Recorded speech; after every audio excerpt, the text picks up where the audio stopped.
Welcome to my channel. यह कक्षा 7 की बाल बाल महाभारत कथा और इसके जो महत्वपूर्ण प्रश्न उत्तर है सभी पाठों के हर पाठ के मैं कराऊंगी पूरे बुक के, जो आपके आगामी परीक्षाओं के लिए काफ़ी महत्वपूर्ण होने वाले हैं। इसमें कठिन शब्द और महत्वपूर्ण प्रश्न उत्तर दोनों ही हैं। जिसमें सबसे पहला है हमारा जो चैप्टर है, इसमें जो हमारा पाठ है महाभारत कथा, तो उसमें कठिन शब्द है पौराणिक का मतलब बहुत प्राचीन, कुटिल का मतलब दुष्ट, वैर भाव का मतलब दुश्मनी और अज्ञातवास का मतलब छिपकर रहना। महाभारत कथा में रचनाकार बताइए महाभारत कथा के।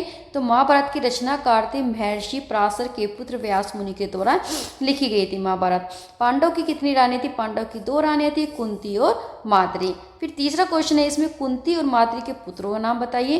कुंती के जो पुत्र थे युधिष्ठिर, भीम, अर्जुन को जन्म दिया था, जबकि नकुल और सहदेव किसके थे? माद्री के पुत्र थे। फिर धृतराष्ट्र के कितने पुत्र थे और उसके सबसे बड़े पुत्र का नाम क्या था? तो धृतराष्ट्र के 100 पुत्र थे जो कौरव कहलाए और उनके सबसे बड़े पुत्र का नाम था दुर्योधन। कौरव और पांडव को कहाँ का राज्य मिला था? तो समझौते के अनुसार कौरव को हस्तिनापुर के राजा बने, जबकि पांडव इंद्रप्रस्थ वर्तमान दिल्ली जो कही जाती है तो उसके उनका राज्य मिला था। फिर पांडव के बाद राज्य का उत्तराधिकारी कौन था? तो पांडव के बाद राज्य का उत्तराधिकारी उनका जो पौत्र पोतक परीक्षित था। अब हम आते हैं हमारा सेकंड पार्ट, देवव्रत। देवव्रत का जो किसका नाम था? ये भीष्म जी का नाम था। और जो भीष्म जी का जो भीष्म प्रतिज्ञा की थी उससे पहले उनका देवव्रत था, और उसके बाद प्रतिज्ञा के बाद उनका नाम क्या पड़ा? उनका नाम पड़ा था भीष्म पितामह। सबसे कठिन शब्द इसमें मोह लिया, आकर्षित किया। क्षोभ का परावर का मतलब अत्यधिक क्रोधित होना। प्रचंड का मतलब तेज। घृणित का मतलब नफरत के योग्य है। सबसे पहला क्वेश्चन क्या है? शांतनु कहाँ के राजा थे? शांतनु कौन थे? भीष्म के पिता थे। तो उन्होंने किसी युक्ति के समक्ष विवाह का प्रस्ताव रखा था। तो शांतनु हस्तिनापुर के राजा थे। उन्होंने गंगन नाम की युक्ति के समक्ष सौंदर्य से उनके मुग्ध होकर उनके समक्ष विवाह का प्रस्ताव रखा था। गंगा के कितने पुत्रों को नदी में बहती धारा में फेंक दिया था गंगा ने? तो गंगा ने अपने 7 पुत्रों को पैदा होती नदी की धारा में फेंक दिया था। शांतनु के पुत्र का नाम क्या था? तो उनका नाम था देवव्रत। फिर तीसरा इसमें पार्ट है भीष्म प्रतिज्ञा। प्रफुल्लित का मतलब प्रसन्न, तरुणी का मतलब युक्ति, और नागवार का मतलब अनुचित, कुशार का मतलब तेज, सारथी का मतलब रथ चलाने वाला, एंड नाती का मतलब पुत्री का पुत्र। बाकी के इसमें जो पूरी महाभारत की मैंने लेसन डाले हैं तो आप उसकी पूरी प्ले लिस्ट जाकर देख सकते हो। फिर सत्यवर्ती ने शांतनु को विवाह हेतु किसकी अनुमति लेने को कहा था? तो सत्यवर्ती के पिता से बोला था। देवव्रत किस प्रतिज्ञा के कारण भीष्म कहलाए? जीवन भर विवाह न करने और आजन्म ब्रह्मचारी रहने की भयंकर प्रतिज्ञा के कारण देवव्रत भीष्म कहलाए थे। वो इन्हीं के नाम से वे प्रसिद्ध हुए। सत्यवर्ती ने जो शांतनु को कितने पुत्र प्राप्त हुए उनके नाम बताए। तो सत्यवती शांतनु को 2 पुत्र हुए, चित्रांगद और विचित्रप्रिय। शांतनु के बाद हस्तिनापुर के सिंहासन पर कौन बैठा था? तो शांतनु का जो पुत्र था वो चित्रांगद बैठा था। अम्बा और भीष्म। अम्बा और भीष्म इसमें अब आ गया इसमें चौथा पार्ट। स्वेच्छाचारी का मतलब इच्छा के अनुसार व्यवहार करने वाला। अनुरक्त का मतलब आसक्त। गांगे का मतलब गंगा का पुत्र भीष्म, और दर्याद्र का मतलब करुणा युक्त। तो इसमें आपको क्वेश्चन आंसर करते हैं। काशी राज की कन्याओं के स्वयंवर में भीष्म किस उद्देश्य से गए थे? तो भीष्म अपने छोटे भाई विचित्रप्रिय के लिए कन्याओं का अपहरण करने के लिए गए थे। उस काल में क्षत्रियों के द्वारा अपहरण करके ही विवाह श्रेष्ठ माना जाता था। दूसरा, अम्बा ने एकांत में भीष्म से क्या कहा था? तो अम्बा ने भीष्म से कहा था कि गांगे, मैं 100 देश के नरेश सालों से मनी मन अपना पति मान चुकी हूँ। इस स्थिति में आप मेरे विषय में उचित निर्णय ले। तपस्वी ब्राह्मणों ने अम्बा को क्या सलाह दी थी? तपस्वी ने कहा था कि बेटी तुम परशुराम के पास जाओ, वे तुम्हारी इच्छा अवश्य पूरी करेंगे। तब ऋषियों की सलाह पर अम्बा परशुराम के पास गई थी। चौथा क्वेश्चन है, युद्ध में कोई निर्णय न पाने के बाद परशुराम जी ने अम्बा से क्या कहा?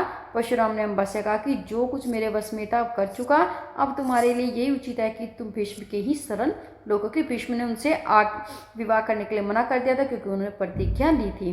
भीष्म पितामह ने शिखंडी के साथ युद्ध क्यों नहीं? शिखंडी कौन था?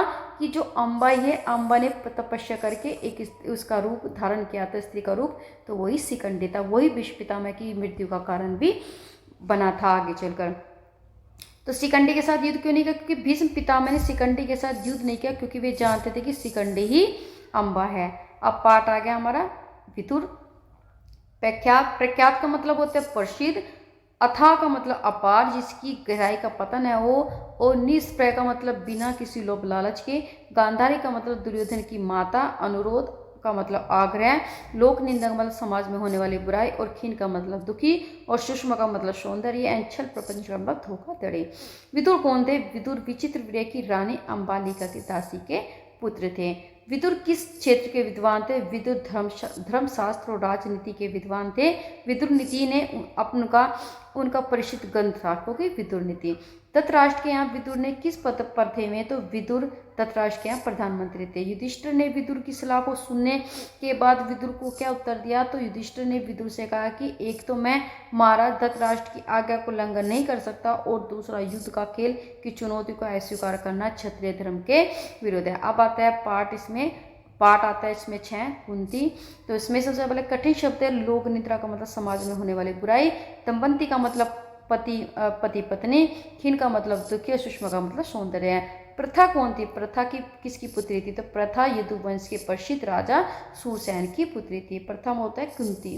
तो ठीक है, ये क्या यदुवंशी के जो कृष्ण जी थे यदुवंशी जी के थे, तो इसीलिए वे उनकी बुआ कहलाई थी कुंती कृष्ण जी की। प्रथा का नाम कुंती कैसे पड़ा? प्रथा के पिता सूरसेन ने अपने फुफेरे भाई कुंती भोज को वचन दिया था कि अपनी जो पहली संतान उन्हें गोद दे देंगे। अतः कुंती भोज के यहाँ पहुँचने पर प्रथा का नाम ही कुंती पड़ा। सूर्य के संयोग से उत्पन्न बालक का कुंती ने क्या किया था? तो सूर्य के संयोग से उत्पन्न जो बालक को कुंती ने लोक लाज के डर से एक पेटी में बड़ी सावधानी के साथ बंद करके गंगा में बहा दिया था। कर्ण का लालन पालन किसने किया? तो सूर्य पुत्र कर्ण का लालन पालन अधिरथ नाम के सारथी ने किया था। पांडव की पत्नी के नाम बताइए। तो पांडव की 2 पत्नी थी, कुंती और माद्री। माद्री के पति के साथ सती क्यों हो गई थी माद्री? कि माद्री स्वयं को पति की मृत्यु का कारण मानती थी, इसलिए वह पति के साथ सती हो गई थी। अब आता है इसमें पार्ट 7। तो यह आता हमारा भीम। इसमें से कठिन शब्द है। द्वेष भाव का मतलब ईर्ष्या की भावना, काम तमाम का मतलब होना मरना, उत्तेजित का मतलब क्रोधित होना। सबसे पहला प्रश्न है, दुर्योधन भीम से बैर भाव क्यों रखता था? दुर्योधन के भीम के प्रति बैर भाव के निम्न कारण थे। एक तो सबसे पहला कारण था कि खेलों में भीम दुर्योधन व उसके भाइयों को खूब तंग किया करता था। अस्त्र और विद्या अन्य विद्या में पांडव कौरव से आगे रहते थे। दुर्योधन सोचता था कि भीम के मरने पर युधिष्ठिर व अर्जुन आदि को कैद करके बंदी बना लेंगे और सारे राज्य पर अपना अधिकार कर लेंगे, इसलिए वो उनसे पैर रखता था। भीम को मारने की दुर्योधन ने क्या योजना बनाई? दुर्योधन ने पांडव को जल क्रीड़ा का न्योता दिया और खेलने व तेलने से थकने के बाद सभी को भोजन कराया। दुर्योधन ने चालाकी से भीम के भोजन में विष मिला दिया और भोजन करके सब अपने डेरों में सोने के लिए चले गए, किंतु भीम विष के प्रभाव से गंगा तट पर रेत में गिर गया। ऐसी हालत में दुर्योधन ने भीम के हाथ पैर बांधकर उसे गंगा में बहा दिया। फिर क्वेश्चन नंबर 3 है इसमें, कुंती को अंदर क्या चिंता सता रही थी? कुंती को अंदर चिंता सता रही थी कि दुर्योधन उसके पांडव को किसी प्रकार का दुख पहुंचाएगा। कर्ण, अभी आठवां पार्ट है इसमें कर्ण। तो इसमें कठिन शब्द है। निपुणता का मतलब कुशलता, प्रतिस्पर्धा का मतलब प्रतियोगिता, खम ठोकना का मतलब जोश के साथ उपस्थित होना, तपाक से अचानक आ जाना, डिंगे मारना, बड़ी बड़ी बातें करना, एन वक्त का मतलब होता है समय आने पर अचानक, और वो देवासन का मतलब होता है मृत्यु। तो ये भी क्या है? ये हमारा मुहावरे, ये मुहावरे हैं, ये भी मुहावरे हैं और ये भी मुहावरे हैं। फिर पांडव ने अस्त्र की शिक्षा किससे प्राप्त की? तो पांडव ने कृपाचार्य से और बाद में द्रोणाचार्य से अस्त्र की शिक्षा प्रदान की थी, पाई थी उन्होंने। अर्जुन ने किस क्षेत्र में अद्वितीय मतलब विशिष्ट था? तो धनुष विद्या में अर्जुन अद्वितीय था। कर्ण को बेखर कुंती को क्यों मूर्छित हो गई थी? मतलब जो कर्ण को देखकर कुंती की मूर्छित हो गई थी। कुंती ने कर्ण को पहचान लिया था। आज उसके 2 पुत्र और एक दूसरे को चुनौती दे रहे हैं। कुंती लोक लज्जा के भय से यह नहीं कह पा रही थी कि कर्ण मेरा पुत्र है। ऐसी स्थिति में उसका मूर्छित होना ही स्वाभाविक था। फिर इसमें प्रश्न नंबर 4 है, इंद्र ने कर्ण से क्या भिक्षा मांगी थी और क्यों? इंद्र ने अर्जुन को विपत्ति से बचाने के लिए कर्ण से उसके जन्मजात कवच और कुंडलों की भिक्षा मांगी थी। कर्ण ने देवराज से वरदान के संबंध में क्या कहा था? कर्ण ने देवराज से कहा था कि आप प्रसन्न है तो शत्रुओं का संहार करने वाला अपना जो शक्ति नामक शस्त्र मुझे प्रदान कीजिए। कर्ण ने परशुराम जी के साथ क्या छल किया था? तो परशुराम जी ने ब्रह्मास्त्र सिखाने की इच्छा से कर्ण उनके पास ब्राह्मण का वेश में गया और प्रार्थना की कि उसे शिष्य स्वीकार करने की कृपा करे। परशुराम जी ने उसे ब्राह्मण समझकर शिष्य बना लिया। इस प्रकार छल से कर्ण ने ब्रह्मास्त्र चलाना सीख लिया। कर्ण की मृत्यु कैसे हुई? इंपॉर्टेंट क्वेश्चन है।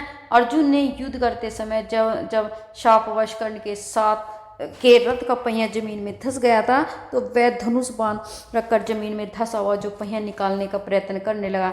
तभी अर्जुन ने उस महारथी पर प्रहार किया और वह युद्ध में वीर गति को प्राप्त हो गया। अब इसमें पाठ है द्रोणाचार्य। इसमें कठिन शब्द है। बालपन का मतलब बचपन, और सज्जनोचित का मतलब सज्जन की तरह उचित, त्रित का मतलब गरीब, अभिमानी का मतलब घमंडी, और सीख का मतलब तिनका, एंड द मद का मतलब नशा, अजय का मतलब जो कभी ने हारा हुआ। सबसे पहला प्रश्न है इसमें कि द्रोण और द्रुपद की मित्रता कैसे हुई थी? क्योंकि द्रुपद कौन थे? द्रौपदी के पिताजी थे। तो द्रुपद ने द्रोण के पिता भरद्वाज के आश्रम में ही शिक्षा प्राप्त की थी। वहाँ पर वे दोनों सहपाठी थे, मतलब एक साथ पढ़ने वाले थे, अतः दोनों की मित्रता हो गई थी। द्रोण परशुराम के पास क्यों गए थे? जब द्रोण को यह पता चला कि परशुराम अपनी सारी संपत्ति गरीबों में बांट रहे हैं, तो वे भी कुछ पाने की इच्छा से परशुराम जी के पास गए थे। ज्ञान निकालने के बदले युधिष्ठिर ने कृष्णवर्ण ब्राह्मण से क्या? कृष्णवर्ण ब्राह्मण का मतलब होता है थोड़े सांवले रंग के। तो क्या बात कही थी? युधिष्ठिर ने हंसते हुए कहा था, ब्राह्मण श्रेष्ठ, आप गेंद निकाल देंगे तो कृपाचार्य के घर आपकी बढ़िया दावत करेंगे। द्रोण ने कुएं से गेंद किस प्रकार निकाली? द्रोणाचार्य के पास में पड़ी हुई सीख उठा ली उसने और उसे पानी में फेंका। सीख गेंद को जैसे जाकर लगी, तो जैसे ही तीर और फिर इस तरह लगाकर कई सीखें वे कुएं में डालते गए। सीखें एक दूसरे के साथ सिरे से चिपकती गई। जब आखिरी सीख का सिरा कुएं के बाहर तक पहुंचा, तो द्रोणाचार्य ने उसे पकड़कर खींच लिया और गेंद निकल आई। प्रश्न नंबर 5 है इसमें कि द्रोण ने बदला लेने के लिए द्रुपद से क्या किया? द्रोण ने बदला लेने के लिए द्रुपद से कठिन तप और व्रत के द्वारा एक पुत्र और पुत्री प्राप्त किए। और द्रुपद की इच्छा थी कि अर्जुन जामाता रूप से मिले और मेरा जो पुत्र द्रोण को मार सके। पुत्री द्रौपदी मिली और पुत्र धृष्टद्युम्न मिला, और धृष्टद्युम्न के हाथों से द्रोण मारे गए थे। अब इसमें आता है, इसमें हमारा पाठ है 10 लाख का घर। सबसे पहले इसमें कठिन शब्द करते हैं। कुमंत्रणा का मतलब पूरी योजना बनाना, पुरा का मतलब अनुचित मार्ग, दलित का मतलब तर्क, एंड पृष्ठपोषक का मतलब पक्षधर। सबसे पहला क्वेश्चन है इसमें, दुर्योधन पांडव से ईर्ष्या क्यों करता था? कि पांडव के शारीरिक बल और अर्जुन की युद्ध कुशलता के कारण दुर्योधन पांडव से ईर्ष्या करता था। दूसरा क्वेश्चन है, पांडव का नाश करने के लिए दुर्योधन ने किस किस का सहारा लिया? पांडव का नाश करने के लिए दुर्योधन ने अपने मामा शकुनी और मित्र कर्ण का सहारा लिया। फिर वारणावत कौन कौन गया? तो वारणावत पांडव के साथ कुंती भी गई थी। क्वेश्चन नंबर 4 है इसमें, पांडव के लिए बनने वाले मकान में पुरोचन ने क्या सामग्री डाली थी? पुरोचन कौन था? पुरोचन था दुर्योधन का सेनापति। तो पुरोचन ने वर्णावत जाकर पांडव को ठहरने के लिए सन जो उसके बने होते हैं ना, जिसके हम क्या नाम वो बनाते हैं, क्या नाम खाट वाट बनाते हैं, उस पर बुनते हैं। सन रुई, घी, मोम, तेल, लाख, चर्बी आदि जल्दी आग पकड़ने वाली चीज़ों को मिट्टी में मिलाकर एक सुंदर भवन बनाया था। पांडव ने वर्णावत भेजने में दुर्योधन की क्या योजना थी? पांडव में वर्णावत भेजने में दुर्योधन की योजना यह थी कि कुछ दिनों तक पांडव को लाख के भवन में आराम से रहने दिया जाए, और जब वे पूर्ण रूप से निशंक हो जाए, मतलब उन्हें कोई भी संदेह नहीं रहे, तब रात में भवन पर आग लगा दी जाए, जिससे पांडव को जलकर भस्म हो जाएंगे और कौरव को भी कोई भी दोष नहीं लगेगा। अब करते हैं इसमें पांडव की रक्षा। इसमें है हमारा चैप्टर हमारा 11, दुशासन का मतलब न सह सकने वाली हिम्मत। सबसे पहला क्वेश्चन में, वर्णावत को जाते समय विदुर ने युधिष्ठिर को किस प्रकार सचेत किया था? वर्णावत जाते समय विदुर ने युधिष्ठिर को दुर्योधन के षड्यंत्र से अवगत कराकर सचेत किया था। दूसरा क्वेश्चन है, वर्णावत में पांडव के रहने का प्रबंध किसने किया था? वर्णावत में पांडव के रहने का प्रबंध पुरोचन ने किया था, जो दुर्योधन का शुभचिंतक था। फिर इसमें है प्रश्न नंबर 3 कि थकी हुई कुंती ने पुत्रों से क्या कहा था? थकी हुई कुंती ने पुत्रों से कहा था कि मैं तो प्यास से मरी जा रही हूँ, अब मुझसे बिल्कुल चला नहीं जा रहा है। धृतराष्ट्र के बेटे चाहे तो भले मुझे यहाँ से उठा ले, मैं यहाँ ही पड़ी रहूंगी। लाक्षागृह छोड़ने के पश्चात पांडव कहाँ और किस वेश में गए? तो लाक्षागृह छोड़ने के बाद पांडव एक चका नगरी में ब्राह्मणों का वेश में पहुंचे। प्रश्न नंबर 5 है इसमें कि कुंती ने ब्राह्मणों से क्या कहा? कुंती ने कहा कि विप्रो आप इस बात की चिंता छोड़ दें, मेरे जो 5 बेटे हैं उनमें से एक आज राक्षस के पास भोजन लेकर चला जाएगा। कुंती ने भीम को बकासुर के पास क्यों भेजा था? तो कुंती ने भीम को बकासुर के पास भेजा था क्योंकि वह जानती थी कि भीम उसका काम तमाम कर देगा, भीम की शक्ति का मुकाबला कोई नहीं कर सकता। कुंती का ये सोचना ही सही निकला, क्योंकि बकासुर का वध करके वह उसकी लाश को नगर में फाटक पर घसीट कर लाया और इस प्रकार गांव वालों को बकासुर के चंगुल से छुटकारा मिला। अब आता है इसमें पाठ हमारा 12, द्रौपदी स्वयंवर। इसमें कठिन शब्द है। वृत्ताकार का मतलब बहुत बड़ा, विलप का मतलब शोर, वृक्षाला का मतलब हिरण की खाल, अग्रिशिखा का मतलब आग की लपट एवं सम्मति का मतलब सलाह। पांचाल व देश में पांडव किस रूप में कहाँ जाकर ठहरे थे? तो पांचाल देश में जो पांडव ब्राह्मण का वेश चालकर एक कुम्हार की झोपड़ी में ठहरे थे। दूसरा क्वेश्चन है कि द्रौपदी स्वयंवर में कौन कौन से मुख्य मौके प्रतिभागी थे? तो द्रौपदी स्वयंवर में श्री कृष्ण, बलराम, धृतराष्ट्र के 100 पुत्र, शिशुपाल, जरासंध, शल्य व पांडव जैसे कई अनेक प्रसिद्ध व्यक्ति अपना भाग्य परखने आए थे। फिर क्वेश्चन नंबर 3 है कि इसमें पांडव जो 5 पांडव ने द्रौपदी का विवाह कैसे हुआ 5 पांडव से? तो माँ की आज्ञा और सबकी सम्मति से द्रौपदी के साथ 5 पांडव का विवाह। इंद्रप्रस्थ 13वां में पाठ है। इसमें कठिन शब्द है छल प्रपंच का मतलब कपट, प्रलोभन का मतलब लालच, बेखटके का मतलब निश्चित और भृगाव शेष का मतलब खंडर और निपुण का मतलब शिल्पकार। सबसे पहला क्वेश्चन है पांडव के जीवित होने की सूचना मिलने पर विदुर ने धृतराष्ट्र क्या कहा था? विदुर ने धृतराष्ट्र को जीवित होने और द्रुपद कन्या से 5 भाइयों के विवाह होने की सूचना दी थी। पांडव ने से निपटने के लिए कर्ण की क्या सलाह थी? कर्ण का सुझाव था कि हमारे पास एक ही उपाय रह गया है और वह यह है कि पांडव की ताकत बढ़ने से पहले उस पर हमला कर दिया जाए। क्वेश्चन नंबर 3 है इसमें कि पितामह भीष्म से क्या सलाह दी? पिता भीष्म ने कहा था कि बेटा वीर पांडव के साथ संधि करके आधा राज्य दे देना ही उचित होगा। पांडव के विषय में विदुर ने क्या कहा था? तो विदुर ने कहा था कि हमारे कुल के नायक भीष्म और आचार्य द्रोण ने जो भी बताया वही श्रेष्ठ कर है, कर्ण की सलाह किसी काम की नहीं है। पांडव की राजधानी का नाम क्या था? तो पांडव की राजधानी का नाम इंद्रप्रस्थ था। पांडव ने इंद्रप्रस्थ में कितने दिन राज्य किया था? तो अपनी राजधानी में पत्नी द्रौपदी और माता कुंती के साथ पांडव ने 23 वर्ष तक सुखपूर्वक जीवन बिताए हुए न्यायपूर्वक राज्य करते रहे हुए। फिर हमारा प्रश्न पाठ नंबर 14 जरासंध, जो काफी महत्वपूर्ण चैप्टर है। राज्य सूर्य यज्ञ क्या होता है? सम्राट बनने की अभिलाषा से किया जाने वाला यज्ञ। वल्कल का मतलब वृक्ष की छाल, एनकुशा का मतलब एक प्रकार की वनस्पति और अभ्यागत का मतलब मेहमान। राज्य सूर्य यज्ञ के विषय में युधिष्ठिर ने श्री कृष्ण जी से क्या कहा? राज्य सूर्य यज्ञ के विषय में युधिष्ठिर ने श्री कृष्ण जी से कहा, मित्रों का कहना है कि मैं राज्य सूर्य यज्ञ करके सम्राट पद प्राप्त करूंगा, परंतु राज्य सूर्य यज्ञ तो वही कर सकता है जो सारे संसार में नरेशों का पूज्य हो और उनके द्वारा सम्मानित हो। आप ही इस विषय में मुझे सही सलाह दे। युधिष्ठिर ने राज्य सूर्य यज्ञ का इरादा क्यों छोड़ना चाहा? तो जब युधिष्ठिर को कृष्ण, भीम, अर्जुन की बातों से अंदेशा होने लगा कि राज्य सूर्य यज्ञ करने के लिए कई लोगों के प्राणों में बन जाएगी, तो उन्होंने इस इरादों को त्याग दिया ही श्रेष्ठ कर माना।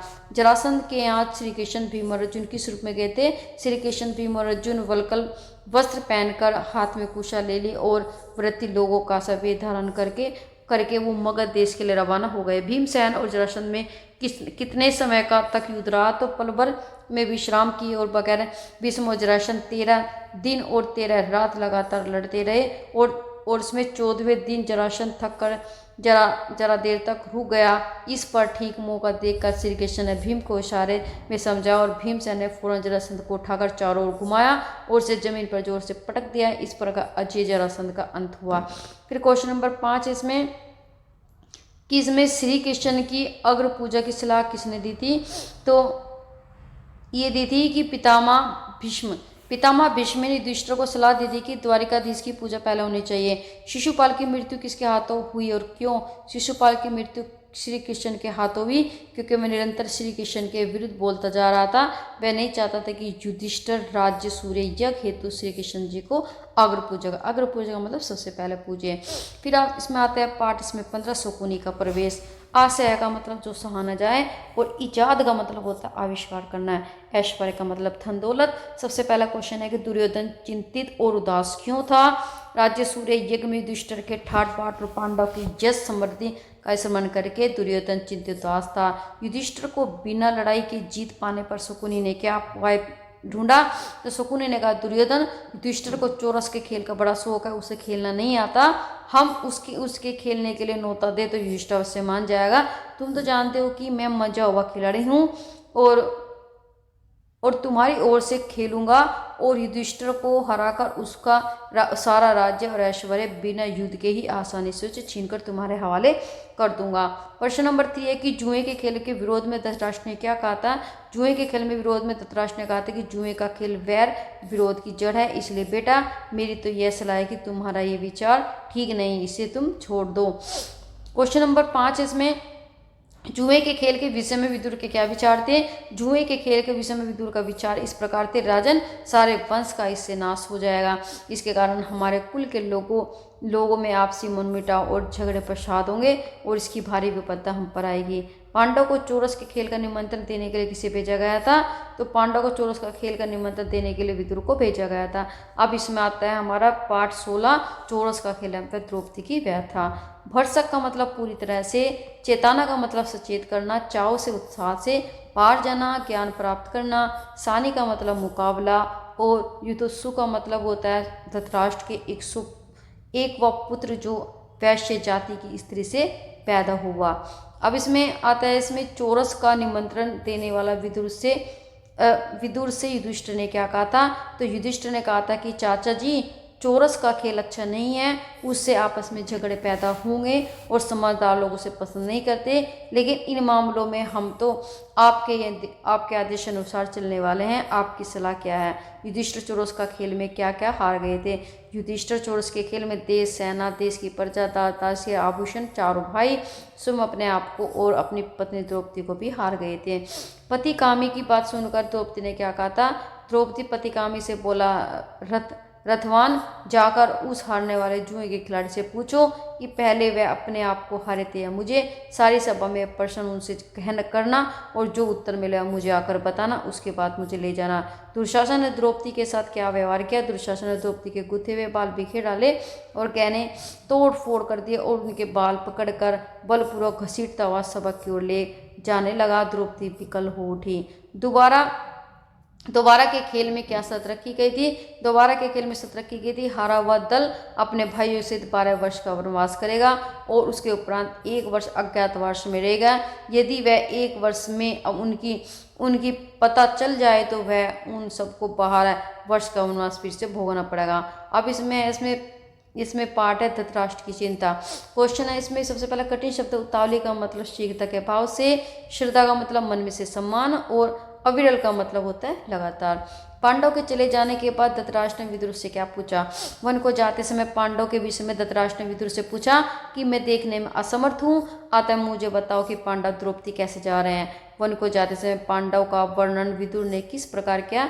विदुर ने वर्णन करते हुए कहा कि कुंती पुत्र युधिष्ठिर कपड़े से चेहरा ढक कर जा रहे हैं। भीमसेन अपनी दोनों भुजाएं को निहारता हुआ, अर्जुन हाथ में कुछ बालू लिए उसे बिखेरता हुआ, नकुल और सहदेव सारे शरीर पर धूल रमाए और क्रमशः युधिष्ठिर के पीछे जा रहे हैं। द्रौपदी ने बिखरे हुए केसों से अपना सारा मुंह ढक लिया है और आंसू बहाती हुई युधिष्ठिर का अनुसरण कर रही है। महर्षि मैत्रेय ने दुर्योधन को समझाते हुए क्या कहा था। तो महर्षि मैत्रेय ने दुर्योधन को समझाते हुए कहा, राजकुमार, तुम्हारी जो भलाई के लिए कहता हूँ सुनो। पांडव को धोखा देने का विचार छोड़ दो और उनसे वैर मोल मत लो, उनके साथ संधि कर लो और इसी में तुम्हारी भलाई है। द्रौपदी ने सांत्वना देते हुए श्री कृष्ण जी से क्या भरोसा दिलाया। तो वरुण स्वर में विलाप करती द्रौपदी को श्री कृष्ण ने बहुत समझाया और धीरज बंधाया। वह बोले, बहन द्रौपदी, जिन्होंने तुम्हारा अपमान किया है उन सब की लाश से युद्ध के दौरान खून से लथपथ होकर पड़ेगी। तुम शोक न करो, वचन देता हूँ कि पांडव की हर प्रकार सहायता करूंगा। यह भी निश्चय मानो कि तुम सम्राज्ञी के पद को फिर से सुशोभित करोगे। अब इसमें आया हमारा पाठ 18, भीम और हनुमान। सबसे पहले कठिन शब्द है। ताज्जुब का मतलब आश्चर्य है, विस्मय का मतलब आश्चर्य है, बलिष्ठ का मतलब शक्तिशाली एंड मारुति का मतलब हनुमान। सबसे पहला प्रश्न है, फूल देकर द्रौपदी ने भीम से क्या कहा। फूल देकर द्रौपदी ने उसे उठा लिया और भीमसेन के पास जाकर बोली, क्या क्या तुम जाकर ऐसे ही कुछ और फूल ला सकोगे? भीम को गवोत्रिक सुनकर बंदर ने क्या बोला था? तो बंदर ने बोला, देखो भाई, मैं बूढ़ा हूँ, कठिनाई से उठ बैठ सकता हूँ, और ठीक है, यदि तुम आगे बढ़ना ही है तो मुझे लांग कर चले जाओ। भीम ने लांगने से क्यों मना कर दिया? भीम ने कहा, किसी जानवर को लांगना अनुचित है, इसी कारण मैं रुक गया, और नहीं तो मैं तुम्हारे एक छलांग को लांग कर चला गया होता। हनुमान जी ने भीम को क्या आशीर्वाद दिया? हनुमान जी ने आशीर्वाद देते हुए कहा कि भीम, युद्ध के समय तुम्हारे भाई अर्जुन के रथ पर उड़ने वाला जो ध्वजा पर मैं विद्यमान रहूंगा और विजय तुम्हारी ही होगी। अब इसमें आता है पार्ट, हमारा आता है 19 में, द्वेष करने वाले का जी नहीं भरता। चौपाओ का मतलब पशुओं जो 4 पैरों वाला होता है। अनुचर का मतलब सेवक होना। अनुग्रहित का मतलब आभारी। आवभगत का मतलब स्वागत सत्कार करना। अक्षय पात्र मतलब जो कभी खाली न हो। फिर क्वेश्चन नंबर 1 है, गंधर्व राज ने व कौरव के युद्ध का क्या परिणाम? गंधर्व व कौरव के भयानक संग्राम हुआ और कौरव सेना के पैर उखड़ गए। कर्ण भी युद्ध क्षेत्र से भाग गया और दुर्योधन बंदी हो गया। दुर्योधन के बंदी होने पर युधिष्ठिर ने भीम से क्या कहा था? तो युधिष्ठिर ने भीम से कहा था कि भाई भीमसेन, ये हमारी ही कुटुंबी है, तुम अभी जाओ और किसी तरह से अपने बंधुओं को गंधर्वों के बंधन से छुड़ा लाओ। सूर्य से प्राप्त अक्षय पात्र क्या विशेषता थी? अक्षय पात्र देते समय सूर्य ने कहा कि इस पात्र के द्वारा तुम 12 वर्ष तक भोजन प्राप्त करोगे। भले ही कि कितने ही लोग भोजन करें, किंतु शर्त यह है कि द्रौपदी के भोजन कर लेने के बाद पात्र की शक्ति अगले दिन तक के लिए समाप्त हो जाएगी। श्री कृष्ण ने अन्न का कण और साग का पत्ता क्यों खाया था? श्री कृष्ण ने अन्न का कण और साग का पत्ता दुर्वासा ऋषि और उसके 10,000 शिष्यों की भूख को शांत करने के लिए खाया था। इसका ऐसा उन्होंने इसलिए कहा था क्योंकि वे जानते थे कि इतने लोगों का एक साथ भोजन करवाना पांडवों के लिए काफ़ी मुश्किल होगा। दुर्वासा ने भीम से क्या कहा था? दुर्वासा ने भीमसेन से कहा कि हम सब तो भोजन कर चुके हैं, युधिष्ठिर से जाकर कहना कि असुविधा के लिए क्षमा करें। यह कहकर ऋषि अपने शिष्यों सहित वहाँ से रवाना हो गया। अब आता है इसमें हमारा मायावी सरोवर।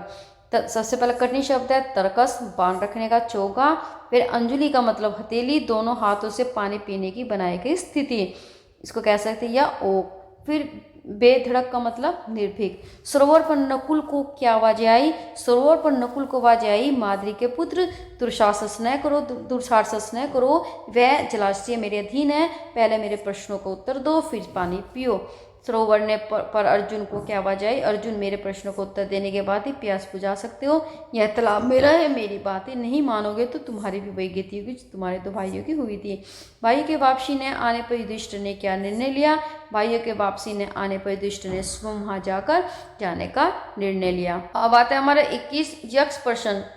वर्णासन का मतलब कहते हैं मृत्यु निकट होना, और एम भाव का मतलब अहंकार, अंतर्ध्यान का मतलब छिप जाना, अधीश का मतलब शासक या राजा। प्रश्न नंबर 1 है कि यक्ष ने युधिष्ठिर से अंतिम प्रश्न क्या पूछा? यक्ष ने पूछा, संसार में सबसे बड़े आश्चर्य की बात क्या है? तो यक्ष के अंतिम प्रश्न पर युधिष्ठिर ने क्या उत्तर दिया?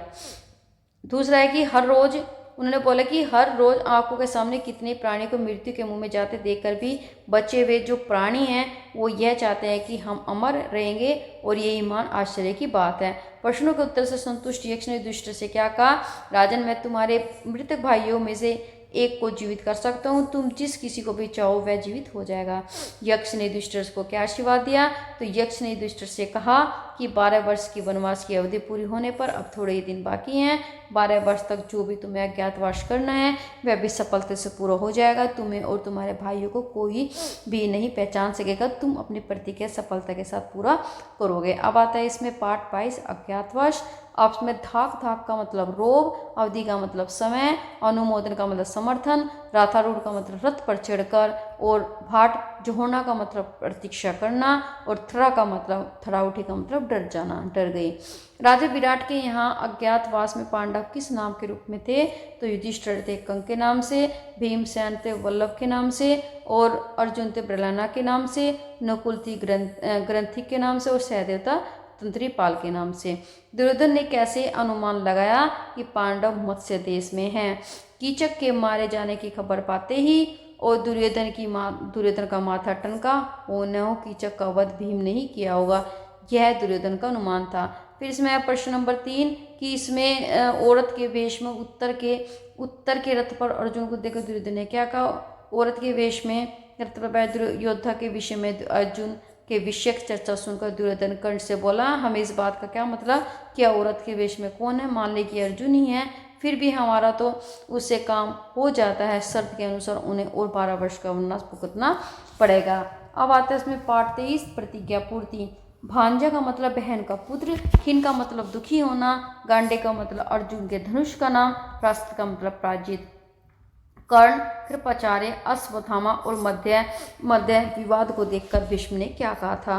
तो कर्ण, कृपाचार्य, अश्वत्थामा, मध्य के विवाद को देखकर भीष्म ने कहा था कि इस समय आपस में वैर विरोध करके मिलकर शत्रु से लड़ना ही उचित होगा। पितामह भीष्म की संधि के प्रस्ताव पर वह दुर्योधन से क्या कहा था। पितामह भीष्म की संधि प्रस्ताव पर दुर्योधन ने कहा, पूज्य पिता, मैं संधि नहीं चाहता, राज्य तो दूर रहा, मैं तो एक गांव तक पांडव को देने को तैयार नहीं हूँ। फिर प्रश्न नंबर 3 है प्रतिज्ञा के समय के संबंध में भीष्म ने दुर्योधन से क्या कहा था।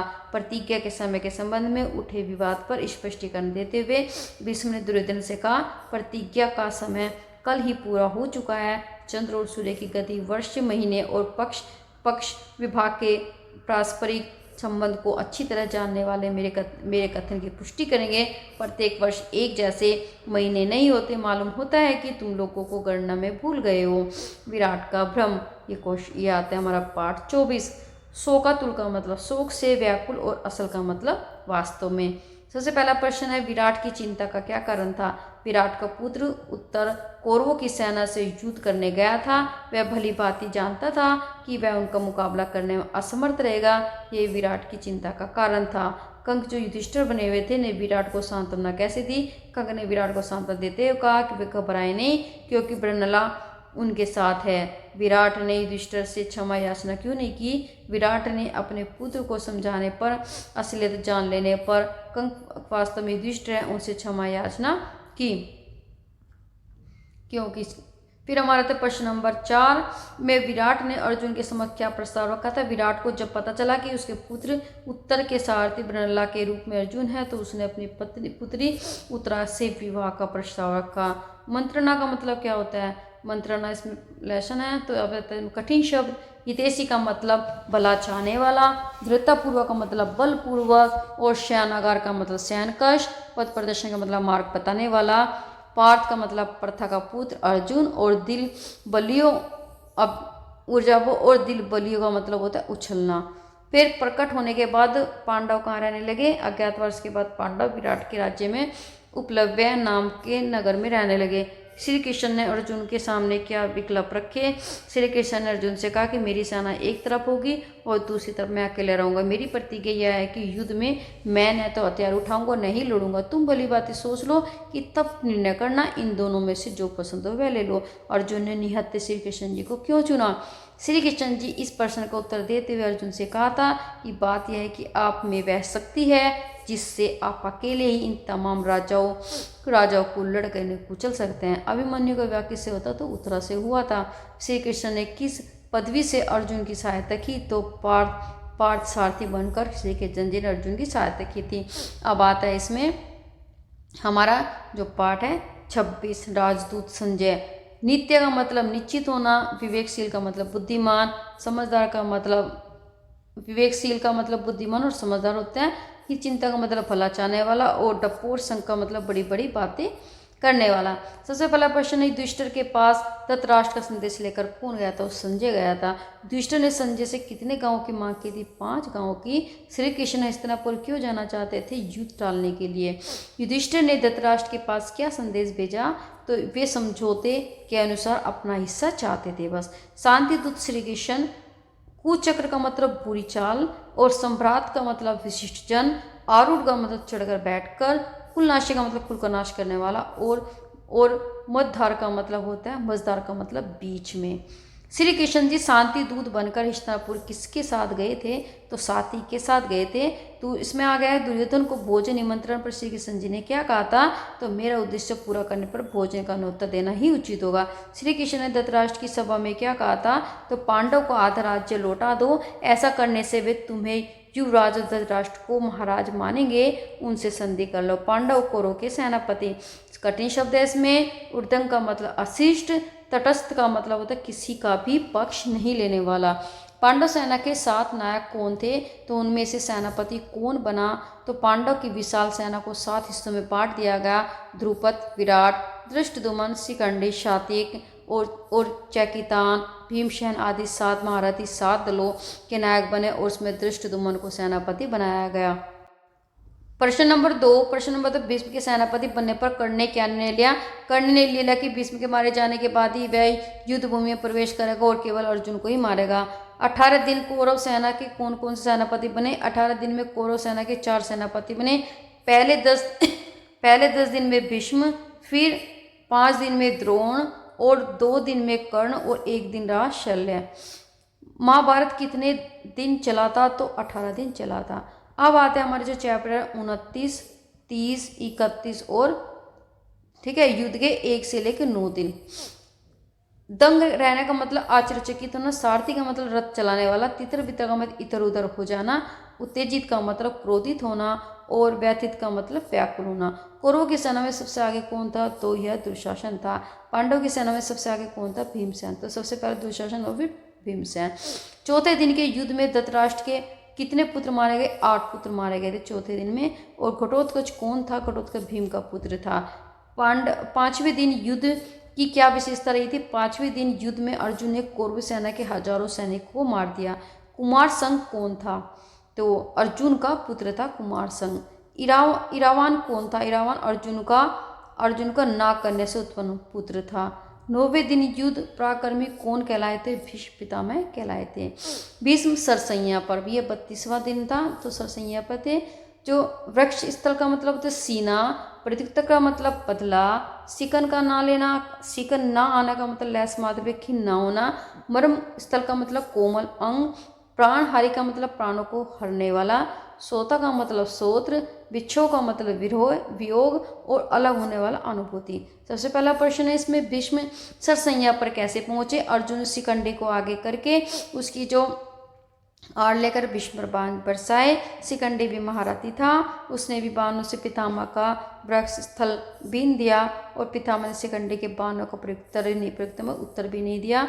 मृत्यु को निकट आई समझ भीष्म ढाल तलवार को लेकर रथ से उतरना चाहते थे। वे गिर पड़े और उनके शरीर से इतने बाण थे कि उनका शरीर भूमि से नहीं लगा। इस स्थिति को ही सरसैया कहते हैं। सरसैया पर पड़े भीष्म ने कर्ण से क्या कहा, बेटा तुम राधा के पुत्र हो, कुंती के भी पुत्र हो, सूर्य भी पुत्र हो, शूरता में तुम कृष्ण अर्जुन की बराबरी कर सकते हो, तुम पांडव में ज्येष्ठ हो, इस कारण तुम्हारा कर्तव्य है कि तुम उनसे मित्रता कर लो। मेरी यही इच्छा है कि युद्ध में मेरा सेनापति के साथ पांडव के प्रति तुम्हारे वैर भाव का आज ही अंत हो जाए। 11वें दिन युद्ध में दुर्योधन ने द्रोणाचार्य से क्या अनुरोध किया। 11वें दिन युद्ध में दुर्योधन आचार्य के पास जाकर बोला, आचार्य किसी भी उपाय से आप युधिष्ठिर को जीवित ही पकड़ सकते हो, हमारे हवाले कर सकते हो तो बड़ा ही उत्तम होगा। दुर्योधन युधिष्ठिर को जीवित क्यों पकड़ना चाहता था। दुर्योधन युधिष्ठिर को जीवित इसलिए पकड़ना चाहता था क्योंकि ताकि युद्ध जल्दी समाप्त हो जाए, और वह यह भी सोच रहा था कि युधिष्ठिर को थोड़ा सा राज्य भाग देकर संधि कर ली जाए और कुछ समय के बाद जुआ के कल राज्य का वह विभाग वापस अपने कब्जे में ले लिया जाए। फिर प्रश्न है 5 कि क्या युधिष्ठिर जीवित पकड़े गए। नहीं, कौरवों के द्वारा युधिष्ठिर को जीवित नहीं पकड़ा गया। अर्जुन ने युद्ध भूमि में बाणों को ऐसी वर्षा की कि कौरव उन पर पूरी तरह से हार गए। अब आता है 12वां दिन 33वां अध्याय। तो इसमें चेष्टा का मतलब प्रयास, विलीन का मतलब छिपना, तहस नहस का मतलब नष्ट करना। सबसे पहला प्रश्न है इसमें 12वें दिन युद्ध में उल्लेखनीय घटनाएं क्या रही। 12वें दिन उल्लेखनीय घटनाएं 2 रही। द्रोणाचार्य युधिष्ठिर को पकड़ने में असफल हुए और भगदत्त अर्जुन के द्वारा मारे गए। अब कौरवों ने अर्जुन को युद्ध क्षेत्र में से दूर जाने का निर्णय क्यों किया, ताकि युधिष्ठिर को बंदी बना सकें। शकुनी के 2 भाई कौन थे, तो वृक्षक और अचक थे। शकुनी के भाई को किसने मारा, अर्जुन ने मारा था। अब आया अभिमन्यु 34 पाठ। तो इसमें अनुकरण का मतलब पीछे पीछे चलना, ताड़ लेने का मतलब जान लेना, सैंधरों का मतलब सिंधु देश का रहने वाला। 13वें दिन 13वें दिन युद्ध में चक्रव्यूह किसने रचा था? तो द्रोण ने रचा था। चक्रव्यूह में सर्वप्रथम प्रवेश किसने किया? अभिमन्यु ने किया था। अभिमन्यु की मृत्यु किसके हाथों हुई? दुशासन के पुत्रों के हाथों हुई थी। अभिमन्यु की मृत्यु के बाद अर्जुन ने क्या प्रतिज्ञा की थी? अभिमन्यु की मृत्यु के बाद अर्जुन ने दृढ़तापूर्वक कहा था कि जिसके कारण मेरे प्रिय पुत्र की मृत्यु हुई है उस जगह जयद्रथ को मैं कल सूर्यास्त होने से पहले उसका वध करूंगा, यही मेरी प्रतिज्ञा है। युधिष्ठिर की चिंता और कामना 35वां चैप्टर है। विक्षिप्त का मतलब पागल होना, कुमुक का मतलब सेना, अधीर का मतलब व्याकुल, असीम का मतलब अत्यधिक और निहत्य का मतलब हथियार से रहित। कर्ण ने भीम को क्यों नहीं मारा? कर्ण ने माँ कुंती के समक्ष प्रतिज्ञा की थी कि वह केवल अर्जुन को छोड़कर और किसी भी कुंती के पुत्र को मारने की चेष्टा नहीं करेगा। युद्ध के पश्चात वह बचेगा या अर्जुन, कुंती के पुत्र 5 ही रहेंगे। प्रश्न नंबर 2, इसमें भीमसेन ने युधिष्ठिर की रक्षा का भार किसे सौंपा? तो धृष्टद्युम्न को सौंपा था।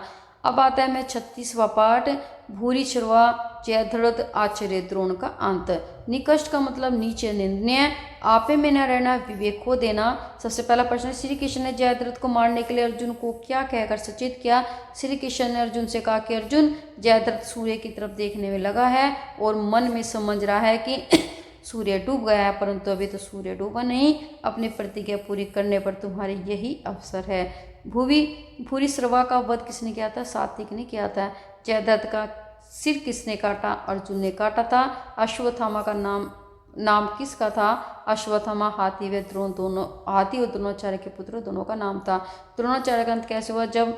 जब उन्हें अपने पुत्र के मरने की झूठी खबर मिली तो उनके हथियार डाल देने पर दुष्टुम्न की तरह वार करने पर द्रोणाचार्य का अंत हुआ। कर्ण और दुर्योधन भी मारे गए। अब इसमें 37वां चैप्टर, निर्लज्जता का मतलब होता है बेशर्मी, निशाय का मतलब जिसकी कोई सहायता न करने वाला न हो, और कुटुंब का मतलब परिवार। सबसे पहला प्रश्न है, कर्ण के सर्प मुखास्त्र में अर्जुन की प्राण रक्षा कैसे हुई? कर्ण ने अर्जुन पर एक ऐसा बाण चलाया कि आग उगलता गया। अर्जुन की ओर से उस भयानक तीर को आता हुआ देखकर कृष्ण ने रथ को पांव के अंगूठे में दबा दिया और जिससे रथ जमीन में 5 अंगुल धंस गया। कृष्ण की युक्ति से अर्जुन मरते मरते बचा और कर्ण का चलाया हुआ सर्प और मुखास्त्र पकड़ता हुआ आया और अर्जुन को मुकुट का उड़ा ले गया। द्रोण की मृत्यु के पश्चात कौरवों का सेनापति कौन बना? कर्ण बना था। दुशासन का वध किसने किया था?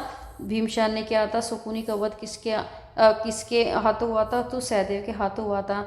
दुर्योधन को किसने मारा था? भीमसेन ने मारा था। अब आता है इसमें अश्वत्थामा, 38वां पाठ, दुर्योधन के पश्चात कौरवों का सेनापति कौन बना? अश्वत्थामा बना था। पांडव के विनाश की प्रतिज्ञा किसने की थी? अश्वत्थामा ने की थी। अश्वत्थामा ने पांडव को कैसे मारा था? अश्वत्थामा ने रात के समय सोते हुए पांडव को छल से मारा और दुष्टद्युम्न व द्रौपदी के 5 पुत्रों को उनसे पैरों से कुचल डाला। इसके बाद पांडव शिविर को आग लगा दी। इस कार्य में उसके साथ कृपाचार्य और कृतवर्मा भी थे। उत्तरा ने किसे जन्म दिया था? अभिमन्यु के पुत्र परीक्षित को दिया था। अब आता है 29 चैप्टर, युधिष्ठिर की वेदना। यह सुयुक्त का मतलब क्रोधित होना, शोकोद्वेग का मतलब होता है दुख की अधिकता, दुष्कर का मतलब कठिन, ठिठाई का मतलब दृष्टता, मर्म का मतलब रहस्य, काल कल्पित का मतलब होना, मृत्यु को प्राप्त करना। सबसे क्वेश्चन नंबर पहला है इसमें कि जो श्री कृष्ण ने धृतराष्ट्र के समक्ष एक लोहे की मूर्ति क्यों खड़ी कर दी थी? क्योंकि उस समय धृतराष्ट्र बहुत क्रोधित थे, जो भी उनके समक्ष आते हुए उसे मार देते हैं। प्रश्न नंबर 2 है कि धृतराष्ट्र ने लोहे की मूर्ति का क्या किया था? उसे भीम समझकर चकनाचूर कर डाला। फिर इसमें क्वेश्चन नंबर 3 है कि शासन सूत्र ग्रहण करने से पूर्व युधिष्ठिर युद्ध भूमि क्यों गए थे? शासन सूत्र ग्रहण करने से पूर्व युधिष्ठिर युद्ध भूमि में सरसैया पर पड़े भीष्म पितामह से आशीर्वाद लेने गए थे। अब शोकमग्न युधिष्ठिर ने क्या किया था? वन में जाने का। फिर इसमें आते पाठ हमारा 40 है, पांडव का धृतराष्ट्र के प्रति व्यवहार। एक छत्र का मतलब अकेले होना, अमिष्ट का मतलब कभी न मिटने वाला, खिन्न का मतलब दुखी और विराग का मतलब उदासीन। धृतराष्ट्र ने युधिष्ठिर से क्या अनुमति मांगी थी? वल्कल वस्त्र धारण करके वन गमन करने के लिए। युधिष्ठिर ने धृतराष्ट्र की अनुमति मांगने पर क्या कहा था? धृतराष्ट्र ने कहा था कि आप तो राज्य के स्वामी हैं, आपका ये पुत्र युधिष्ठिर राजगद्दी पर बैठे और जिसे आप चाहे राजा बना दें और अथवा शासन की बागडोर स्वयं अपने हाथों में ले ले और प्रजा का पालन करे। मैं वन में चला जाऊंगा। राजा मैं नहीं बल्कि आप हैं। ऐसी हालत में आपको अनुमति कैसे दे सकता हूँ? वन गमन के समय धृतराष्ट्र के साथ कौन कौन गए थे? गांधारी, कुंती और संजय गए थे। इसमें आता है पाठ हमारा 41 है, श्री कृष्ण का युधिष्ठिर। महाभारत युद्ध के बाद श्री कृष्ण कितने दिन राज्य किया? तो तो उसकी समाप्ति कर कृष्ण ने 36 वर्ष तक द्वारिका में राज्य किया था। बलराम की मृत्यु कैसी हुई? वंश नाश देखकर बलराम को असीम काफी शोक हुआ और उसके कारण समाधि में बैठकर शरीर को त्याग दिया। श्री कृष्ण की मृत्यु कैसे हुई? वंश के नाश के विषय में विचारते हुए श्री कृष्ण सागर तट पर घूम रहे थे और विचार जो मग्न श्री कृष्ण वहीं पर एक वृक्ष के नीचे जमीन पर लेट गए। किसी शिकारी ने लेटे श्री कृष्ण जी को मृत समझकर तीर चला दिया और तीर तलवे को छेदता हुआ शरीर में धंस गया और जिससे श्री कृष्ण जी के प्राण ले लिए। प्रश्न नंबर 4 है, श्री कृष्ण ने देवावसान के बाद पांडव से क्या किया था? श्री कृष्ण ने मृत्यु के समाचार पाकर पांडव बहुत दुखी हुए, उनके मन में संसार के प्रति वैराग्य उत्पन्न हो गया। वे अपने पुत्र परीक्षित को राज्य सौंप कर द्रौपदी सहित तीर्थ यात्रा पर निकल गए और अंत में हिमालय की ओर चले गए। तो इस तरह से जो इस 41 सारे चैप्टरों की मैंने इसमें प्रश्न उत्तर किए। यदि अपने चैनल को सब्सक्राइब नहीं किया तो चैनल को सब्सक्राइब कीजिए। इसके साथ साथ जो 7th क्लास की हमारी साइंस है वो भी चल रही है, आप जाकर देख सकते हो। तो thank you for watching and take care.